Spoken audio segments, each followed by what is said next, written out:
there was a lot of factors that went into me becoming a teacher. The first one was I was part of a mentorship program when I was in 6th grade, and we kind of developed and created the Shoreline Community Mentorship Program.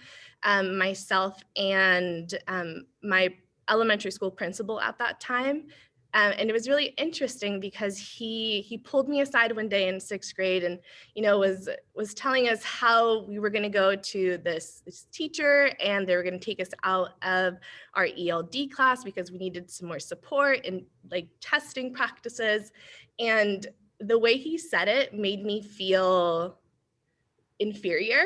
So I, being the little 6th grade firecracker that I was, kind of just talked to him and was like, is it because you think I'm stupid? Or is it, what is your reasoning?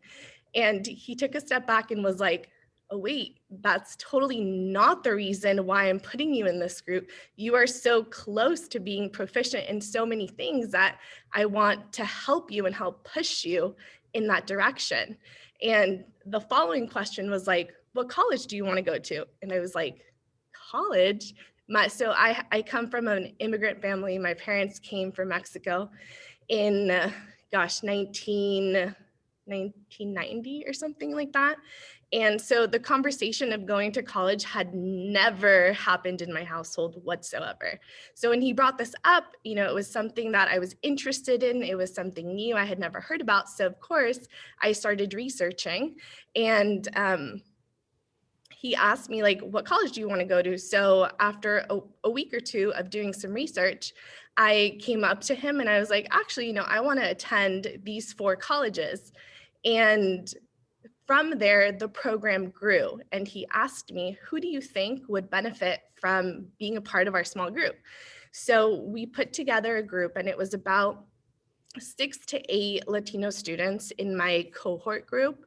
And so I was in charge of kind of having my peers join me in this crazy adventure. And he was in charge, my elementary school principal was in charge of connecting us with community members.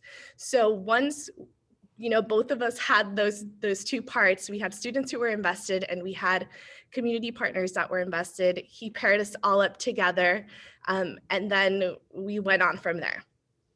And so we went on from there, and 4 out of the 8 of us ended up being teachers. So it was really cool that this group of students that you kind of go on all these crazy adventures of applying to college and scholarships and all of that ended up being teachers in Sonoma County or in Marin County.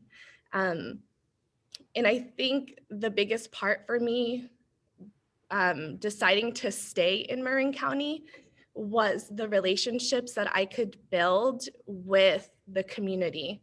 So it's interesting because one of my co-teachers said, Talyha, I'm so jealous that you can create a parent Facebook group and have a fundraiser planned, organized in an hour, because you're able to cross that language barrier and communicate with all of our communities on campus. So for me, that was a reason why I stayed in Marin County, and specifically why I came back to Tamales High School, where I graduated from, because I wanted my students to not feel like chameleons and to just be able to be themselves as they go through their educational career.